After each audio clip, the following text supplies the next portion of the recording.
Dear student, इस video lecture में मैं सेकेंड सेम सिविल एवं इलेक्ट्रिकल इंजीनियरिंग के छात्रों के लिए अप्लाइड मैकेनिक्स के चैप्टर 5 सेंटर ऑफ ग्रेविटी पर कुछ सेक्शंस जो हैं, ज्योमेट्रिकल सेक्शंस जो हैं, जो कि इंजीनियरिंग सेक्शन कहलाते हैं और ये ऑलमोस्ट आपके बहुत उपयोग में आते हैं, तो उन पर बेस्ड न्यूमेरिकल प्रॉब्लम सॉल्व करवाऊंगा। सबसे पहले हम करते हैं एल सेक्शन। तो देखो, सबसे पहले हमें जो सेक्शन देखना होता है उसको ये देखना होता है कि किस एक्सिस के सिमेट्रिकल है, उसी हिसाब से उसका गुरुत्व केंद्र निकालते हैं।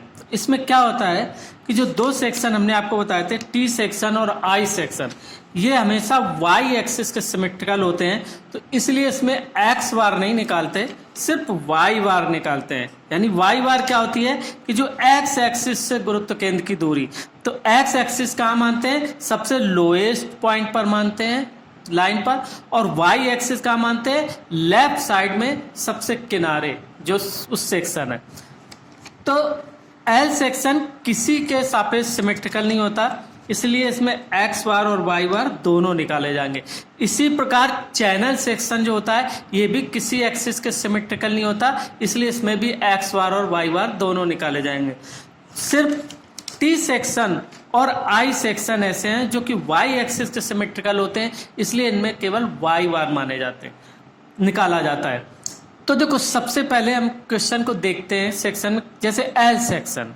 एल सेक्शन क्या होता है कि दो आयत से मिलके बना होता है, एक ये हॉरिजॉन्टल आयत है और एक ये वर्टिकल रेक्टेंगल है। ठीक है भाई, अब हम क्या करते हैं, देखो इसमें प्रश्न में दिया हुआ है, इसकी लेंथ दी हुई है 40 mm और इसकी लेंथ दी हुई है 120 mm।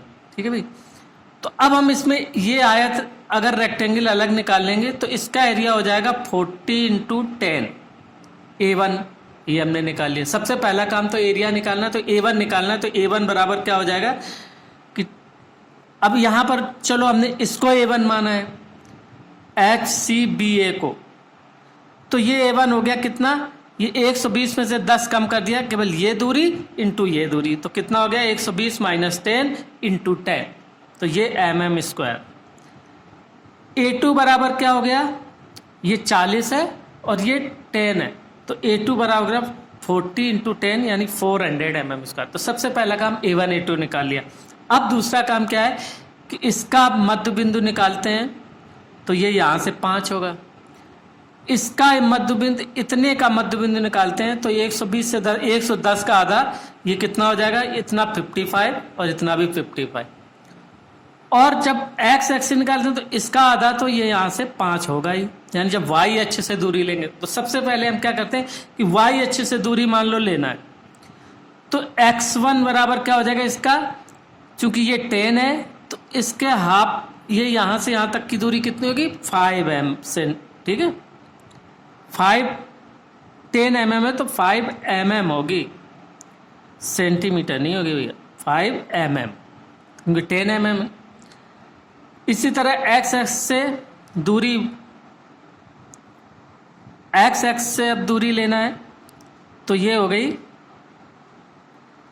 10 + 120, सॉरी y1, क्योंकि 1 है, ये दूरी, यहाँ के केंद्र से दूरी y1, तो y1 बराबर 10 + 120 - 10 डिवाइडेड बाय यानी 55। ये हमने पहले ही निकाली थी कि इतनी हो जाएगी 55, इतनी 50, 10 + 55 सीधे कर सकते 65 mm। अब उस आयत के लिए क्या हो गया, A2 बराबर इतना, x2 बराबर, x2 क्या होगा कि इस y से यहाँ तक की दूरी 40 का आधा का मतलब कितना होगा 20, और y2 बराबर क्या हो जाएगा कि यहाँ से x एक्सिस से दूरी, तो इसके हाफ पे, तो कितना हो जाएगा 5 mm। तो ये हमारा सबसे पहला काम है निकालना, तो हमारा अब सब निकल आएगा। हमने इसको A1 है, इसको A2, तो इसकी दूरियां x1 y1 और x2 y2 ये निकाल ली, और हमने माना कि y दूरियां कहाँ से निकालती जाती हैं, जो लोएस्ट पॉइंट है x एक्सिस से, और x दूरी कहाँ से निकाली जाती है, जो लेफ्ट साइड में सबसे किनारे जो लाइन लेते हैं उससे दूरियां सभी की कैलकुलेट की जाएंगी। और हमेशा पूरे खंड को रेगुलर सेक्शन में डिवाइड करते हो, तो रेगुलर सेक्शन होंगे, दो आयत में डिवाइड कर दिया, दोनों आयत का, तो A1 A2 निकल आएगा, x1 x2 निकल आएगा, y1 y2 निकल आया। तो एक्स बार क्या होगा, A1 x1 plus A2 x2 upon A1 plus A2, सारी वैल्यू रख दीजिए, कैलकुलेशन कर दीजिए तो एक्स बार निकल आएगा। वाई बार बराबर क्या होगा, A1 y1 plus A2 y2 upon A1 plus A2, तो ये वैल्यू रख दीजिए तो वाई बार निकल आएगा। ठीक है भाई, तो इस तरीके से हम एल सेक्शन को सॉल्व करते हैं। और ये भाई साहब सब लोग अच्छे तरीके से देख लें और समझ लें, मैंने हर स्टेप वैसे क्लियर लिखा हुआ है। अगर पीडीएफ में थोड़ी गलती हो तो उसको सही, जैसे अभी हमने बताया ये यहाँ पर y2 लिख गया था जबकि गलत है, ये अभी तो इस आयत के लिए निकाल लें तो ये x1 हो गया तो ये y1 हो गया। ठीक है, तो इसको आप पीडीएफ में सही कर लें क्योंकि पीडीएफ में पहले भेज चुका हूँ। ठीक है भाई, अब नेक्स्ट सेक्शन आता है टी सेक्शन। देखो टी सेक्शन क्या होता है, एक ये आयत, एक ये आयत, दो और एक ये आयत, तीन आयत से मिलके बना होगा, यानी 1 2 3। और देखो अगर हम इसकी सेंटर लाइन से लाइन खींचे तो जितना इस तरफ है उतना ही इस तरफ है, बीच में देखो जितना इस तरफ है उतना ही इस तरफ है, और नीचे भी देखो जितना इस तरफ है उतना ही लेफ्ट साइड उतना ही राइट साइड। तो इसलिए ये कहलाता है वाई एक्सिस के सिमेट्रिकल है, जितना राइट साइड उतना ही लेफ्ट साइड। ठीक है भाई, तो अब इस केस में हमें सिर्फ वाई बार निकालना है, इसमें एक्स बार नहीं निकाला जाएगा। ठीक है भाई, क्योंकि एक्स हम मान लो यहाँ किनारे से ले लें तो नहीं निकल सकता ना, एक्स बार है ही सिमेट्रिकल, इसमें केवल ऐसे ही रखा जाएगा, इसी तरीके से बैलेंस होगा ये। तो देखो भाई इसमें सबसे पहला काम क्या है कि लोएस्ट पॉइंट को एक्स एक्सिस माना और यहाँ से सबके सेंटर की दूरियां कैलकुलेट करना है। तो इस वाले रेक्टेंगल की सेंटर से दूरी हो जाएगी ये y3, कितनी हो जाएगी, 20 का आधा 10। इस वाले आयत को, ये आयत हमने यहाँ से यहाँ तक बनाया है नंबर 2, तो ये दूरी कितनी हो जाएगी 160 mm है, तो उसका आधा 80। तो यहाँ से यहाँ तक की दूरी y2 कितनी हो जाएगी, ये 20 प्लस 80 यानी कितनी हो गई 100 mm, है ना। और A1 के लिए क्या हो जाएगी, A1 की यहाँ से यहाँ तक आधे पे 10 है, तो यहाँ से यहाँ तक की दूरी कितनी हो जाएगी 10 प्लस 160 और प्लस 10, तो कितनी हो जाएगी, A1 बराबर कितना हो जाएगा, y1 बराबर कितना हो गया 20 प्लस 160 प्लस 20/2,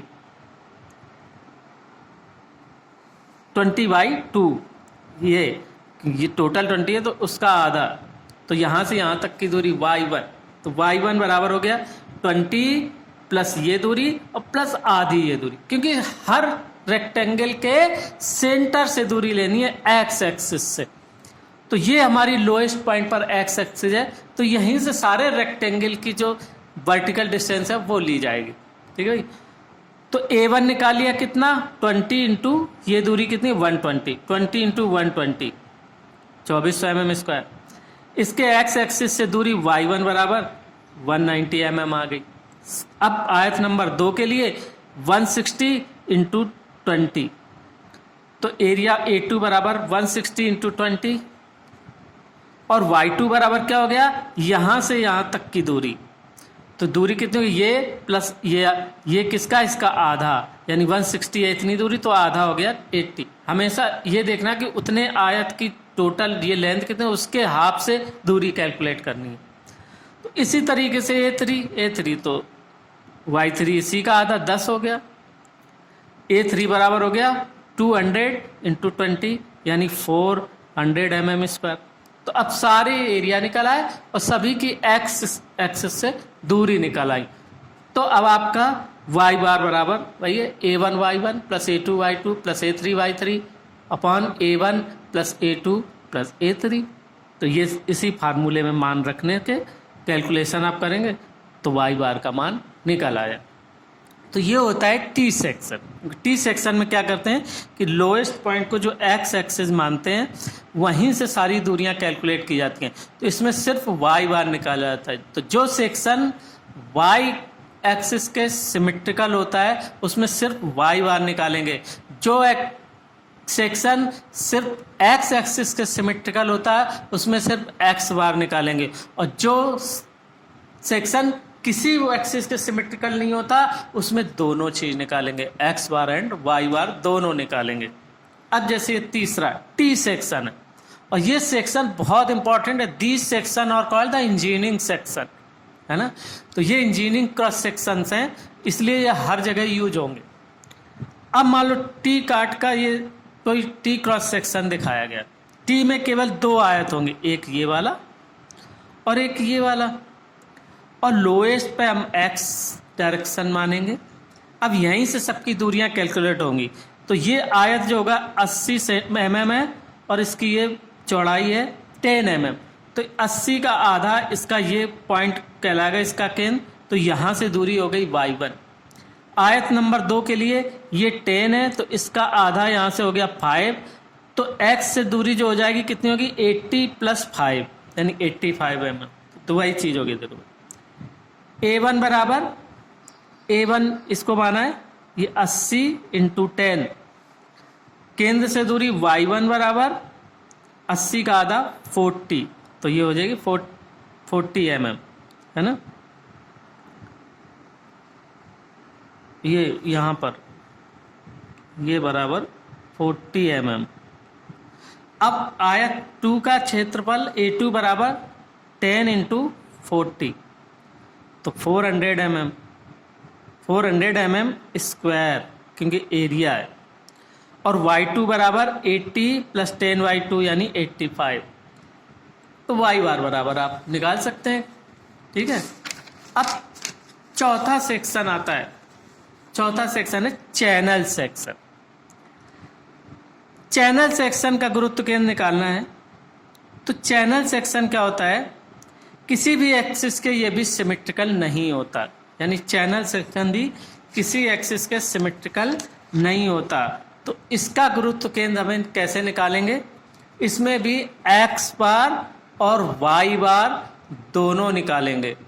तो दोनों जब निकालना है तो कैसे करेंगे, इसमें देखो भाई ये चैनल सेक्शन है, ये भी देखो। अब हमेशा क्या होता है कि वाई एक्सिस जो है लेफ्ट साइड में सबसे किनारे वाली लाइन पर मानते हैं। अब मान लो सपोज कि यहाँ सबसे किनारे बहुत छोटी लाइन आ रही हो, मान लो अभी इसमें थोड़ा सा यहाँ भी निकला हो कोई क्रॉस, तो क्या करेंगे यहाँ मानेंगे, और जितना पोर्शन लेफ्ट साइड में निकल रहा होगा उतने का एरिया हम फिर लेंगे माइनस, फिर उसकी भी एरिया अलग कैलकुलेट करेंगे माइनस में।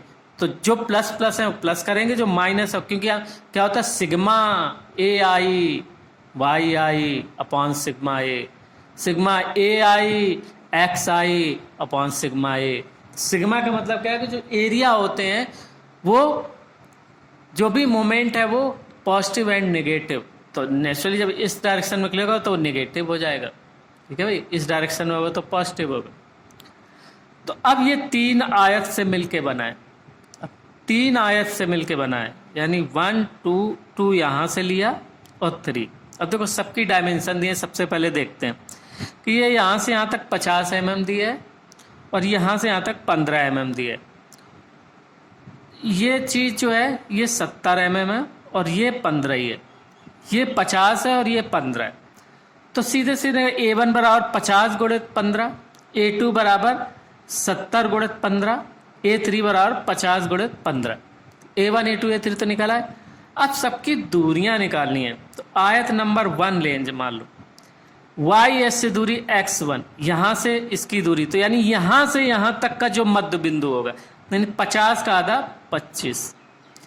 y1 दूरी कितनी होगी, यहाँ इस एक्सिस से इसके हाफ पे, तो 15/2 यानी कितनी हो गई 7.5 mm।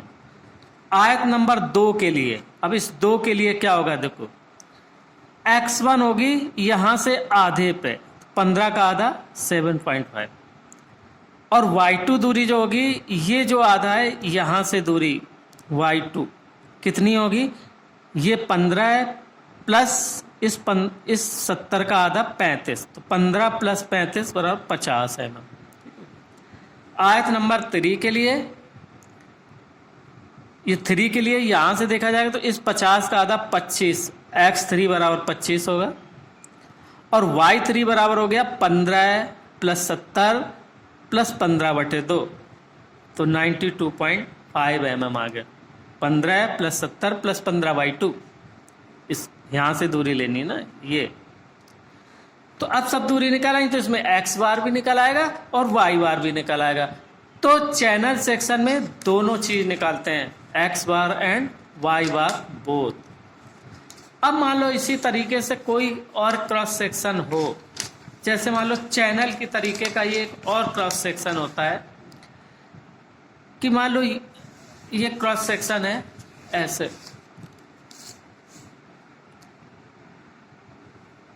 अब उसी तरीके से हम हिंट दे रहे हैं कि एक ऐसा भी सेक्शन हो सकता है,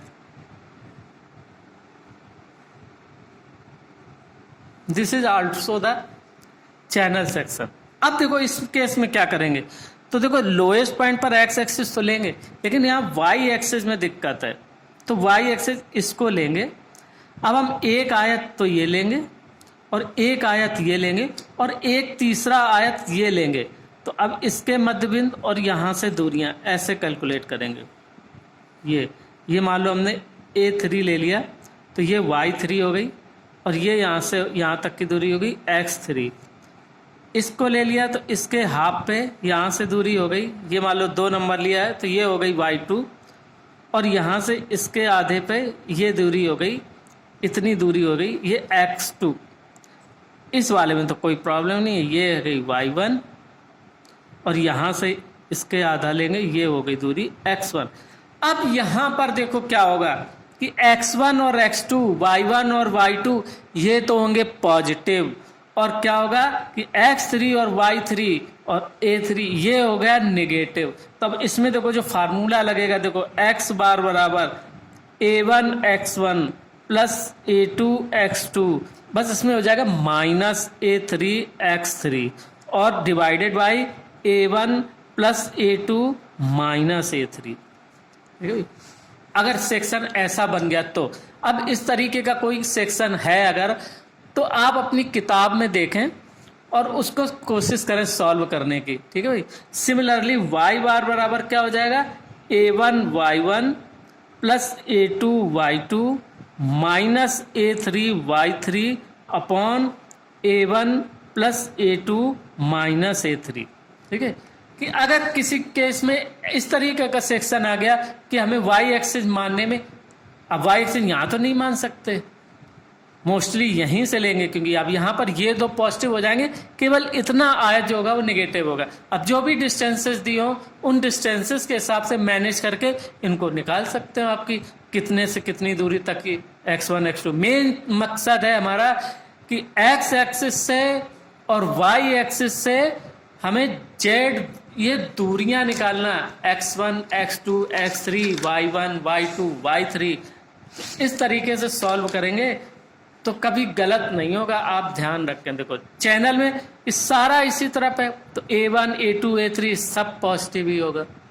तो अब अगर इस पोर्शन पे थोड़ा सा निकला हुआ है जैसे अभी हमने बताया इसमें, तो जितना पोर्शन लेफ्ट साइड में निकल रहा है उसको हम नेगेटिव ले लेंगे, ठीक है। तो इस तरीके से सारे क्रॉस सेक्शन, यही ऑलमोस्ट यही इंजीनियरिंग सेक्शन होते हैं, इतने का ही सॉल्व करना है। ये अगर सबको, ये हर लड़कों को ध्यान से इसको सीखना है, और जब कोर्स खत्म हो जाएगा कभी देखेंगे, अगर हम टीचमेंट ऐप पे फिर हम लाइव क्लास लेंगे, अगर आप लोग डिस्टर्ब नहीं करेंगे तो फिर हम इनमें अगर किसी को प्रॉब्लम होगी तो हम फिर से बता देंगे, और हम इस पे आधारित मल्टीपल चॉइस क्वेश्चन का भी सेट बनाएंगे। अभी जैसे अभी एक हम बना चुके हैं, उसका भी एक फर्स्ट टेस्ट लेंगे, अब इसका भी हम बनाएंगे आगे मल्टीपल चॉइस क्वेश्चन का, चैप्टर 4, 5, 6 3 चैप्टरों का, है ना, इनका भी हम बनाएंगे, वो भी आप करेंगे।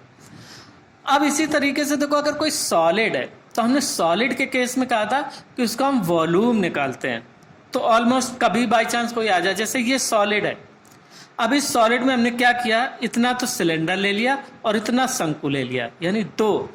अब हम घनत्व की जरूरत नहीं है, अगर दिया तो ठीक है, नहीं तो कोई जरूरत नहीं है। क्या करेंगे कि इनके हम वॉल्यूम निकालेंगे। अब सॉलिड के केस में वॉल्यूम निकाला जाता है और फिर उसका सेंटर कहाँ होता है ये याद रखना होगा कि सिलेंडर का होता है कहाँ पर, Hy2 पर। कोन का कहाँ पर होता है, बेस से Hy4 पे।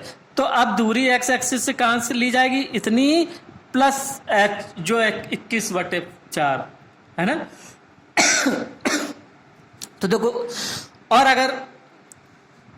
अर्धगोला भी इसी के ऊपर रखा होता बना होता, जैसे अभी एक और प्रॉब्लम बताएंगे, अर्धगोला बना होता तो यहाँ से दूरी होती 3r/8, है ना, जो उसकी त्रिज्या है।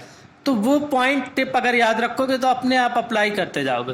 तो जैसे ये क्वेश्चन है कि 21 सेंटीमीटर ऊंचाई तथा 8 सेंटीमीटर व्यास का एक ठोस शंख समान पदार्थ समान व्यास के ठोस बेलन के ऊपर स्थित है, इस निकाय का गुरुत्व केंद्र ज्ञात करना है। तो सबसे पहले क्या करोगे, सिलेंडर है, सिलेंडर का डाया 8 सेंटीमीटर, तो इसका आयतन πr² × h, आधार से बेलन की ऊंचाई होती है h/2, तो ये निकल आएगा y1।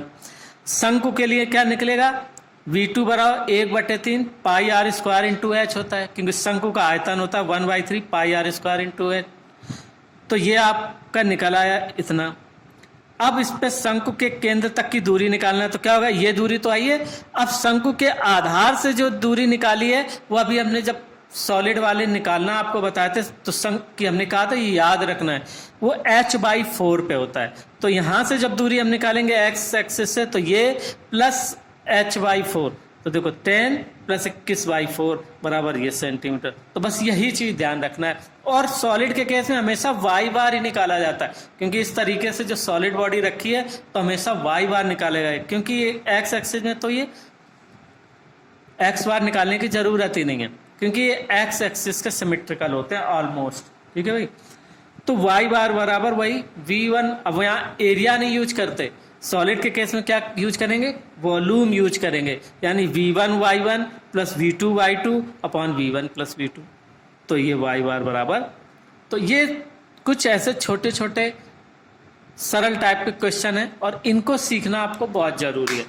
तो इसके लिए क्या जरूरत है कि सारे जो सॉलिड हमने जो आपके सिलेबस में, चाहे कोन, सिलेंडर और सेमी हेमिस्फीयर, स्फीयर, इनका ये पता होना चाहिए कि इनके बेस से कितनी दूरी पर होता है या इनके केंद्र पर होता है, कहाँ पर होता है ये, और रेक्टेंगुलर, वो जो ट्रेंगुलर प्लेट, ठीक है, तो ट्रेंगुलर प्लेट का बेस से h/3, राइट कोन का बेस से h/4, सिलेंडर का h/2 पर, सेमी हेमिस्फीयर का 3r/8 पर, और स्फीयर का केंद्र पर ही होता है 0। ठीक है भाई, तो ये अगर याद होंगे तो सब इक्वेशन आप बनाते चलेंगे।